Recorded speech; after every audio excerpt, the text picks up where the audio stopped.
Laksamana Feng. Saya tidak tahan lagi. Tolong beri saya tim.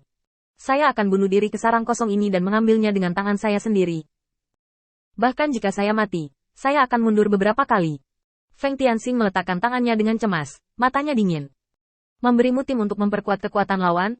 Ras iblis kehilangan kata-kata. Di depan kemampuan lawan untuk menggigit, semua ini sangat tidak berarti. Keberanian pribadi, selama tidak mampu mengalahkan lawan, tidak memiliki kemungkinan untuk mengubah situasi pertempuran, dan tidak dapat diadopsi. Kembalilah, bukan hanya kamu yang ingin bertarung, aku ingin bertarung lebih banyak lagi. Mereka menekan langkah demi langkah sekarang, dan ruang aktivitas kita yang tertindas. Beri saya waktu sedikit lagi, dan saya akan mencoba yang terbaik untuk mencari tahu alasan operasi di sini. Meninggalkan kalimat ini, Feng Tianxing langsung menggelengkan kepalanya, menyingkirkan semua pikiran yang mengganggu di benaknya. Karena hal-hal saat ini tidak cukup baginya untuk mendapatkan solusi, dia akan mencari petunjuk baru. Jika Anda tidak dapat menemukannya, Anda hanya dapat menggigit peluru. Aku akan keluar dan melihat-lihat. Kamu menahan bawahanmu.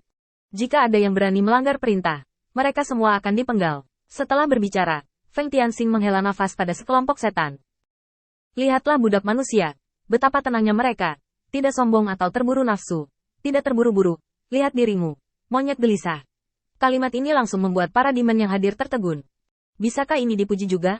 Hanya bermalas-malasan seperti ini dan duduk di sini tanpa melakukan apa-apa. Kesombongan macam apa ini namanya?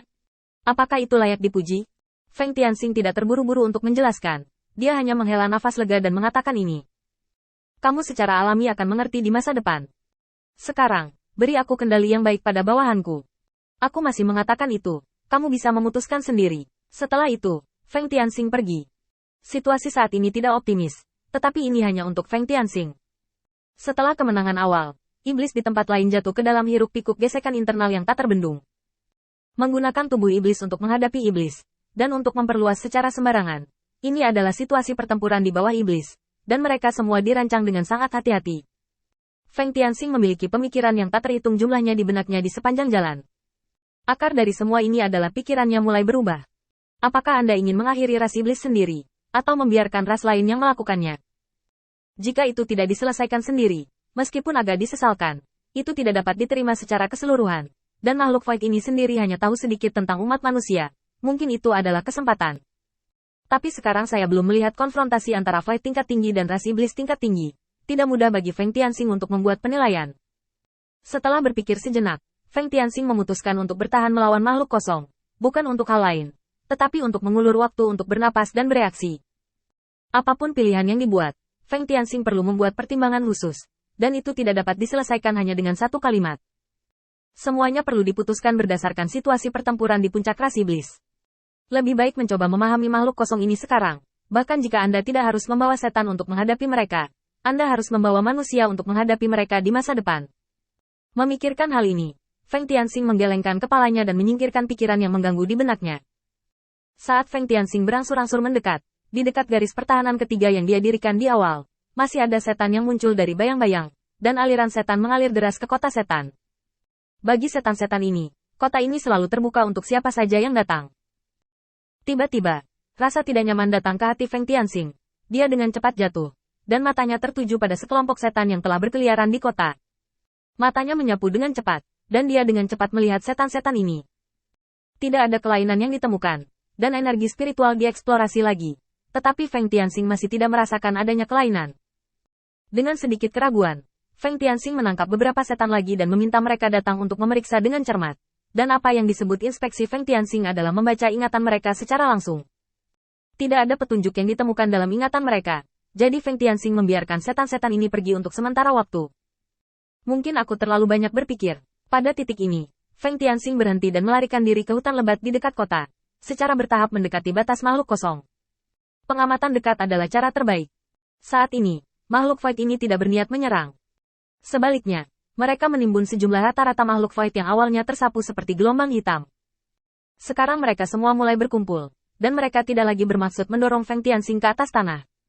Tapi jelas, pihak lain juga memperhatikan ketidaknormalan di yurisdiksi Feng Tianxing. Arai yang tak terhitung jumlahnya memberitahu lawan mereka bahwa Feng Tianxing sudah dipersiapkan dengan baik.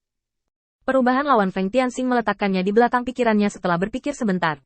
Saat serangan digagalkan, merupakan strategi yang baik untuk mengumpulkan kembali kekuatan untuk melanjutkan dampaknya.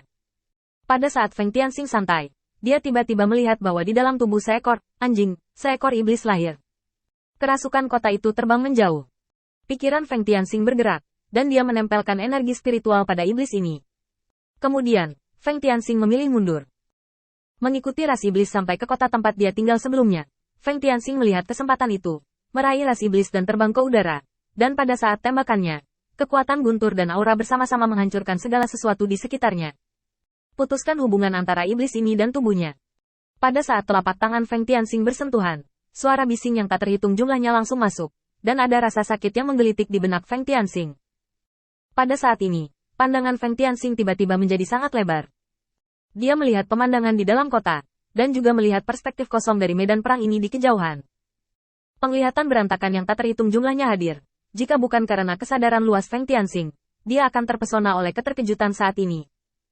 Setelah beberapa saat, Feng Tianxing melepaskan tangannya, dan semua blokade menghilang dalam sekejap. Dan ras iblis merasa seolah-olah matanya kesurupan sesaat, dan kemudian dia kembali normal. Jika ini ditempatkan pada makhluk lain, itu pasti akan menarik perhatian yang tinggi. Tetapi untuk makhluk Void, itu tidak signifikan. Saking banyaknya gambar, kalaupun menemukan anomali ini, Anda tidak akan terlalu memperhatikan. Makhluk apapun memiliki batas, belum lagi hanya digunakan untuk berurusan dengan makhluk Void di bagian bawah ras iblis. Bagaimana mungkin Anda tidak mengirimkan kekuatan yang begitu kuat? Datanglah kemari. Seperti yang diketahui semua orang, pada saat ini, Feng Tianxing telah menuangkan sedikit kesadaran ke dalam tubuh lawan, dan sekarang Feng Tianxing juga menikmati perspektif kehampaan. Menjentikkan sepanjang jalan, dan meninggalkan bekas aura pada makhluk kosong yang menyamar sebagai setan di kota, Feng Tianxing sedikit terkejut. Jumlah ini mendekati 10.000. Dengan 10.000 perspektif berbeda, bahkan Feng Tianxing agak sulit untuk dihadapi. Bersiap-siap, Feng Tianxing naik ke langit dan menarik napas dalam-dalam. Langkah selanjutnya adalah menjernihkannya.